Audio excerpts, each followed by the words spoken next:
Ready. Hey everyone, welcome to Treecast. This is episode number 5. We have a special guest today. We've brought in Anne with Neptune's Harvest Fish Fertilizer. How are you doing today, Anne? Good, Nate. Thanks for having me. Happy to be here. Perfect, perfect. And David, how are you doing today?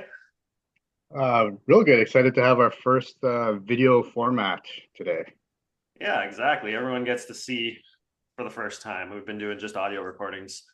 I'd like to kick this off pretty quickly here. And Anne, if you don't mind, I'd love to jump into why Neptune's Harvest is a better product versus a chemical fertilizer or versus other organics.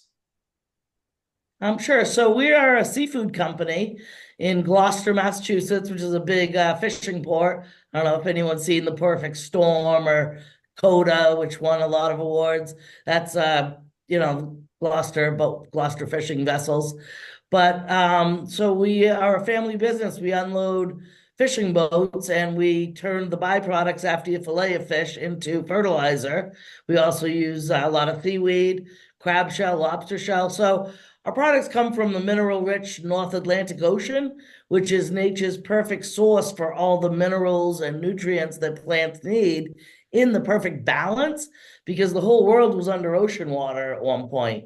So it kind of makes sense why these products from the ocean, they have so much in them. And that's why they outperform a lot of other fertilizers, because a lot of fertilizers, you're just getting nitrogen, phosphorus, potassium, which is the NPK that you see on every bottle, the three numbers. But with the fish and the seaweed, the products from the ocean, you're giving the plants way more than NPK, micronutrients, trace elements, amino acids, vitamins, enzymes, minerals, growth hormones that are naturally in fish or seaweed or crab that make them grow, plus all your omega oils. And then that's really the reason it works so well. Yeah, you notice, talk about maybe the MPK on your product, how it's so low versus when you look at chemical fertilizers. Yeah, so our NPK is a 241. Like something like a Miracle Grow would be a 20-20-20. So people say 241, how could that compete with a 20-20-20? But it's because of what I just said. You're getting way more than just the NPK. And with the high NPK, and no other benefits, you could actually hurt your soil. It'll kill the biological life. It'll kill your earthworms. It'll make your soil hard packed so it doesn't drain well. It Mm. will um, it will just kill the biological life. So your plants are dependent on everything that you give them only, because there's nothing left in the soil to feed them. Yeah, and even runoff, right? That was one we had talked about.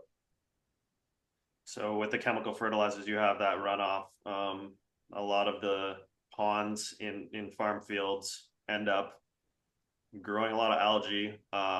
You lose a lot of your product. So Right. I've go ahead. Sorry. I was just going to say the nitrogen has to be chelated to be absorbed by the plant. So when you feed a chemical fertilizer, the nitrogen isn't even available till it goes through a process with the soil. But with the fish, it's already chelated. So that nitrogen is available the day you apply it, and you can foliar spray it. And if you do it early in the morning, the fish is systemic. So it'll go right in through the plant leaf, down the stem, and into the root zone. So all that nutrition is going right into the plant and it's able to utilize it immediately. Whereas a chemical fertilizer, it takes a long time to process into the soil before it can get used up. And like you said, half of it's in your groundwater before your plant even sees it. Yeah. So you find you probably use less because you're not losing as much, right? Right. And when that soil is hard packed, like think of all these big, huge farms that use chemical fertilizers and that soil turns like cement almost. Why do you think we're having so much flooding problems more than ever before? It's because that Mm. soil's not raining anymore. Yeah. And what first brought me to this product was during COVID, chemical fertilizers actually had shot up. I mean, I think it's 300%. And I Because of knew, potash, yeah.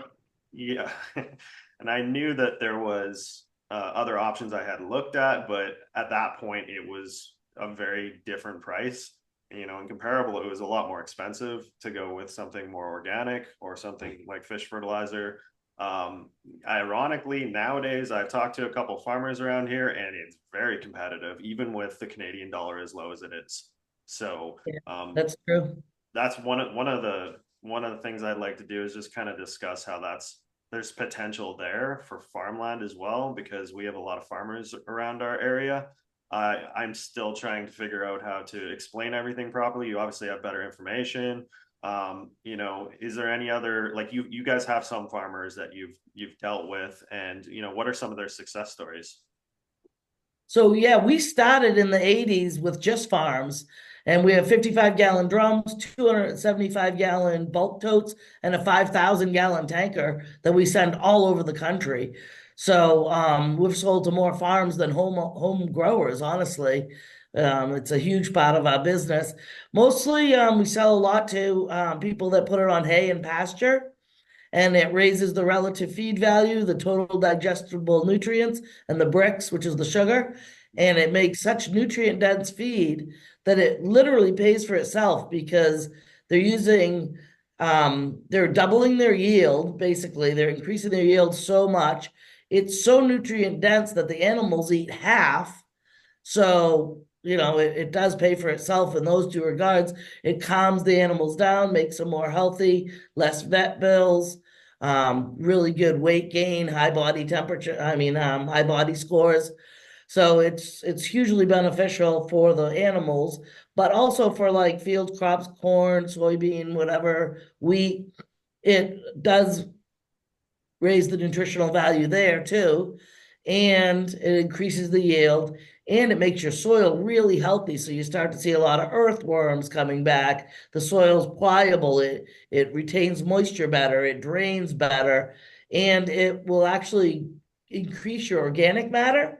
So when you dig a hole on your property, the organic matter is where it's brown and crumbly, and then it gets hard packed and like a gray color almost. And that's, you know, when you hit that, that's the end of your organic matter. Well, the more you use the fish, the deeper and deeper the organic matter gets, and it'll actually start to sequester carbon. And you could draw up to 60 pounds of nitrogen from the atmosphere when you have really healthy soil and deep organic matter. That's fantastic. Dave, do you have any questions so far? Two. One was you guys were using a little bit of a word that I'm not familiar with. That's chelation or chelating. What does that mean exactly? It was in reference to the nitrogen, potassium. It's mostly regarding nitrogen. If the nitrogen is in a chelated form, the plant can't absorb it and use it. So having the nitrogen and the amino acids in the fish are chelated means they can go right into the plant and be absorbed the day it's applied, and that plant can start to utilize it immediately. Okay, so like in I think some people are kind of familiar with that in like supplements where they're like more bioavailable. Is that kind of what you're referring to? It would be more bioavailable, sure. That's a good Yeah. word. Okay. Like magnesium, right? You've seen that phrase on that. And yeah, normally you'll get a lot more use out of it. That's the description I've seen when I look into the supplement industry, 100%. What was your second question? Sorry.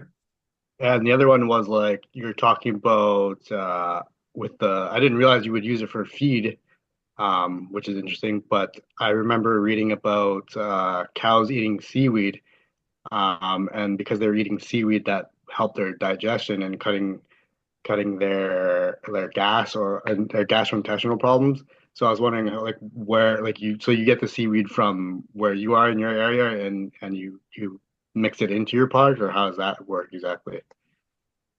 Yeah, the seaweed is all harvested along the shoreline on the rocks, and it's cut. It's not ripped off the rocks. So, say this is your coastline, and you start cutting here, and the fishing boats go out and they'll cut it and cut it and cut it and keep going up and down the coast of New England. Very Hmm. cold water. The colder the water, the more minerals, and it's very clean off the coast of New England still. Knock on wood, but when they come back and start cutting here again, it's already regrown. It regrows really fast, so it's really sustainable. And we have a straight liquid seaweed, we have a dry seaweed, and we have a water soluble seaweed. So 3 ways to buy seaweed from us. And then we have a fish seaweed blend where we mix it in with our fish. And then we have a turf formula, lawn starter, tomato and veg, and rose and flowering.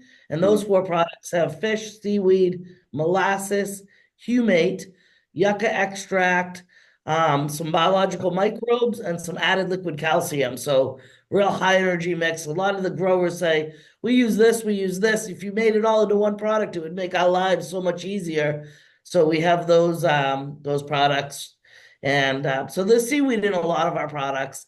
Nice. And it is a huge, it's full of trace minerals. It's great for root development. If you spray straight liquid seaweed on a crop, it won't get powdery mildew. And if you do have powdery mildew in a couple applications, it'll wipe it right out. So it's really good for powdery mildew. It's just got a lot of benefits. Awesome. Fantastic. Yeah. I mean, I've noticed just from applying to my grass, you'll see you'll see a lot more growing after using it for a couple of summers. And I've also found, just as my own experience with using it on grass, and I was using the fish seaweed blend. So I was using that on a hose end. So it's very easy to apply. It would take 30 minutes, and I have 10,000 square feet. So I applied that once 2 summers in a row now, and I mean the benefits seem to go the whole summer. It just keeps getting better throughout the summer. I find the grass just keeps getting better. It looked the best mid-October, which isn't very typical around here. We get some pretty good frosts end of September, early October, and things stop growing when it comes to your grass. And mine looked phenomenal. I have pictures of this, so I'll be posting this with the video too. So I just found the benefits just continue coming. Like you said, you add to it, and I just find it doesn't just end there. With the chemical fertilizer, especially for grass, you throw it on and I mean, how long does it take where you have to apply another one? I mean, most people can do 2 applications in a summer at least. You can burn your grass, like you said. I just find this is much more versatile, and the benefits just keep happening. And I have seen, when I dig in, that I am getting a lot more organic matter showing up. So, maybe we could go on to a little bit of the history of your company. And, I know it's a family company. Please discuss that. I know people are people really like to hear that kind of a history. We have a lot of family companies around Alberta too. So. Nice. Yeah. Just go back to the lawn for one quick second. The chemicals too, you have to put the little yellow flags up, at least we do. And you can't let your kids go play on your lawn, or your pets play on your lawn, because you're worried there's cancer causing agents and things in there, and it's not safe for them. So I just wanted to throw that out there when we're still on the lawns. But yeah, to the family. So my grandfather bought the property where we unload the fishing boats in the 1920s. And it was during the Depression, and the banker said, wow, Leo, you're very progressive, building a fish company in the middle of the Depression. So he called it Progressive Fish Company. And he was a fisherman, and he decided he missed his wife, and he started to have kids, and he wanted to be home. So he stopped fishing. He was out on the old schooners. As a matter of fact, I have a picture of him here. Let's see if I can. Sorry if this is bad, but I wanted to show you if I could. Sorry. Anyway, Now we see him. Can you see him? Oh yeah. Yeah, so that's my grandfather on a schooner, on the bow of a schooner. Anyway. Looks good on a boat. Yeah. So anyway, he in 1965, my dad, same thing. He was a fisherman, and he started to have kids. He was out fishing, and he'd be out there for 10 days at a time, sleeping 4 hours a day, killing himself. He came home, and my oldest brother was calling my grandfather dad. So he's like, this is ridiculous. I want to be home with my kids. So he stopped fishing, and he bought a fish plant in Gloucester, and the city of Gloucester took it by eminent domain to put a Coast Guard station there. So he asked my grandfather, who was his father-in-law, not his dad, is my mother's dad. He said, I want to go into I want to continue in this seafood business. Do you know where I can buy a wharf? And he said, I'm making more money selling fuel oil to the fishing boats than I am fish right now. So I'm going to go into the home heating oil business and I'll sell you my wharf. So in 1965, my dad bought his wharf and changed the name to Ocean Crest Seafoods, which it still is to this day. And mind you, these are Italian immigrants that came here with nothing and no education. I mean, they had an education, but at eighth grade, they left school to support their family. So, these are guys that just were hardworking and full of ambition and common sense. And so then my dad started Ocean Crest, and we had that going, and we still do. It's still running to this day. We unload boats still right now. But in the 80s, there was a lot of fishing regulations, and it was getting harder and harder to make a living off of just the fillet of the fish. And then there was a plant in Gloucester that was taking all the fish remains, we call it gurry, and they went out of business because a lot of the neighbors started complaining about the smell. So at that point, we had to take all the gurry and pay fishermen to take it back out to sea and dump it. So it was expensive, it was wasteful, it was creating a dead zone out there where they dumped it. As the fish decomposed, it was sucking the oxygen out of the water. So it was just, not good. And when you fillet a fish, 60 to 70% is left over. So my dad said, I have 5 kids working here, I have cousins, nephews, nieces, and maybe if we can use 100% of the fish and stop throwing away 60 to 70%, we could keep everybody employed. So he had a good friend that worked at the University of Massachusetts Marine Station. And he said to him, look, Tony, I can help you develop a process to hydrolyze your fish remains, your gurry, and turn it into organic fertilizer. So I always like to say my dad had the guts to go into the fertilizer business in the 80s.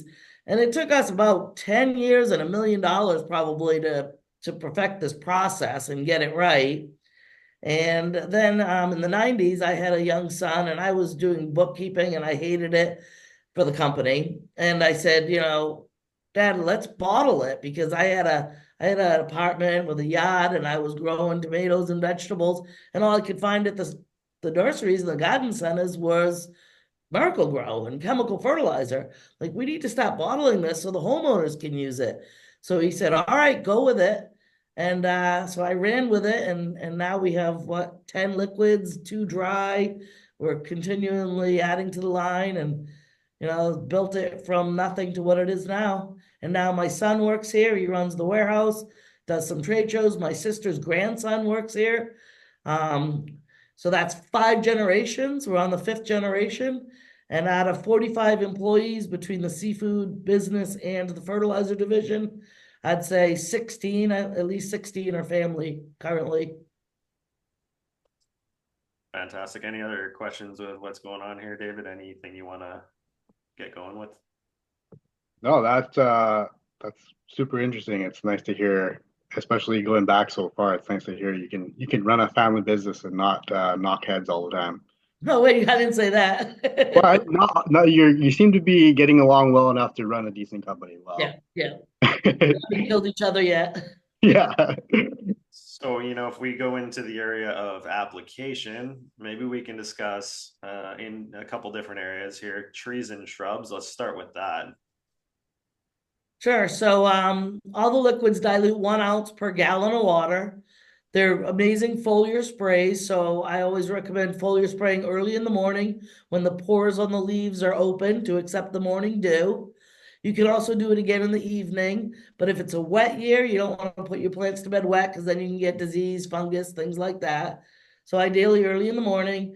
When there's tons of flowers on the shrubs, I don't like to spray the fish fertilizer on flowers.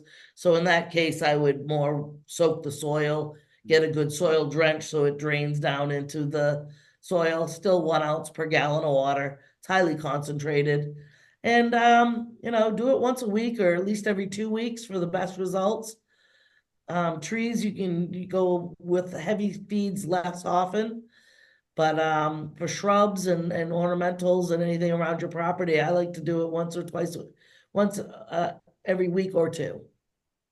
Yeah, and so when you do that mix with the water, I mean, I've never burnt anything, so it's probably almost impossible with the dilution rate. Correct.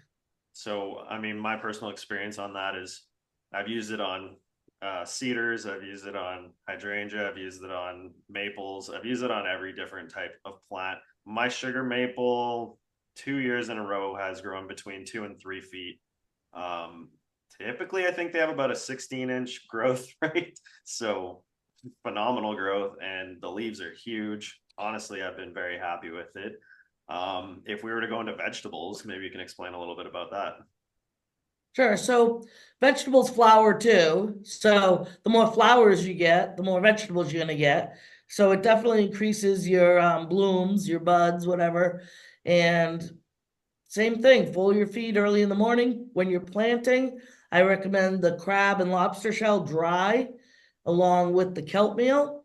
The crab and lobster, it's got all different size chunks down to a grain of sand, maybe to the size of your pinky fingernail and everything in between. So it's a natural slow release. The small chunks are going to be readily available, and the big chunks are going to take all season to break down. So once a year is plenty if you put it in the hole before you plant, or mix it in your whole raised bed or whatever you're doing. Mix it up. You don't want a big clump in the root zone, but it aerates the soil. It gives the roots something to reach for as a food source. If you get it nice and deep, the roots will go deep and wrap around those shell chunks as a food source. So it keeps it very deep, strong root system. The deeper the roots, the stronger the plant, the higher the yield it can handle. The kelp meal, oh, and it's high in calcium. The crab shell, back up to the crab shell again. It's got 17 to 23% calcium. So it helps choke out weeds, and it's calcium all the plants need as well. And it's got a good calcium magnesium ratio. And it's high in something called chitin, spelled CHITIN. And chitin builds chitin eating bacteria in the soil. So anything that's chitin based in structure is going to get eaten by this chitin eating bacteria. So grubs, ants, fungus, Mhm. root nematodes. There's a lot of insects that are chitin based in structure that it'll eliminate. And weeds also hate calcium. So it helps choke out weeds on lawns and in your garden beds. So that is hugely important, in my opinion, to mix in before planting. And then the kelp meal, it doubles in size when it gets wet. It beads up like a polymer. And so it retains moisture in the soil. Plus, it's full of trace minerals. And that's what roots really need to grow is the trace minerals.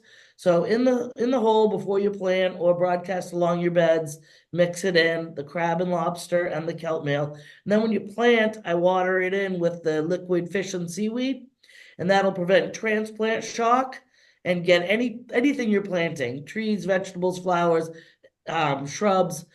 It'll prevent transplant shock, which is huge. We sold to a peony grower that would always give away a small bottle of our Neptune's Harvest Fish and Seaweed with their peonies for free, just because if they mudded it in and planted it with that fish and seaweed, the plant would do so great they would never have any returns. They would never have any complaints that their peony died, and these are very expensive plants. So it was worth that for them to give away that free bottle with every plant. So that's why I transplant everything with fish and seaweed. And then you could spray the fish and seaweed all season long and have a great garden. Or you could use our tomato and veg on any plant, even flowers, get them big and veg them, right? And then big and bushy. And then when any first sign of them starting to bud and bloom, you switch to the rose and flowering, which has a little higher phosphorus. And that'll encourage more blooms, which is going to give you more flowers, more buds, more vegetables, whatever you're growing. So it's a nice 1-2 punch with that tomato, veg, rose, and flowering. Yeah, so that's the cream of the crop when you're explaining the best situation that you can have. This is subjective, but what are your thoughts on the taste of the vegetables and fruits when you're using your product? Do you find that anybody says that they taste superior? I believe I've seen this before. Yeah, so it raises the bricks, the sugar, and it's so much more nutritious. So, like, ever since I was a kid, I crave broccoli. There must be something in broccoli. I mean, I love broccoli. I can eat it all the time, and I used to eat it as a kid. They're like, "What is wrong with this kid? She loves broccoli." But something in my body, maybe iron, I don't know, I was lacking in that the broccoli had. So it was delicious to me. Well, when there is so much nutrition in a plant, it's delicious to you because your body knows it's so full of nutrients that you need. And with it raising the sugar, the bricks, strawberries, blueberries, anything like fruits and vegetables, they just taste so much better.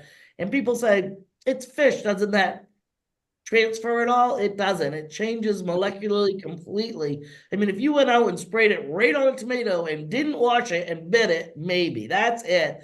If you washed it, even after you sprayed, it'd be fine. Or if you waited a day, it'll all be absorbed in and it'll be fine. So it never has any flavor transfer for the fish, but it does make sweet, delicious, healthy produce. I I'd like to hit up one more topic. Any more questions at this point, David? Yeah, it sounds like I'm very interested in it, but is there any drawbacks or have you seen anything that you might want to stay away from, or is there any type of plants that don't take it as well for whatever reason, or The plants that have a real waxy leaf tend not to absorb as a foliar as well.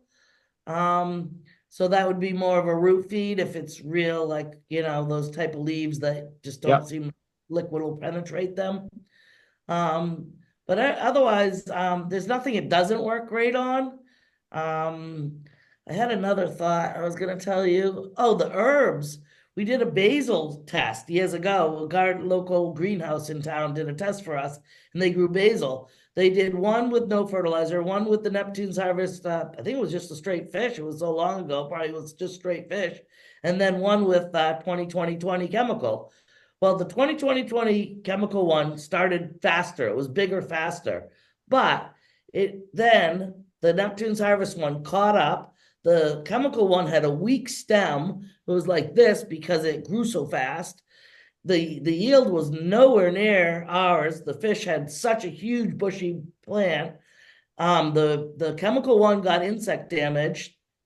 Insects don't like sugar. So a plant full of sugar, insects can't digest sugar well.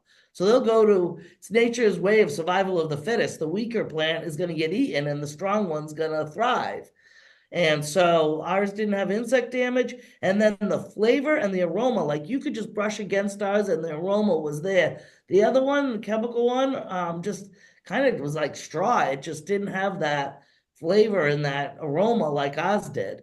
So that's just a little case study on that. So I wonder if, I mean, you go to the store today and some of the vegetables and fruits that you try out are just, I mean, they have almost no flavor. We can get peaches, nectarines, and I would say it's a 2 out of 10 compared to grabbing one off of a tree that's in your backyard. So I wonder if there is some of that going on. But okay, I think we got one more topic to cover here. I'd like to ask about what I see a lot of on your Facebook page, and that is your world record vegetable growers.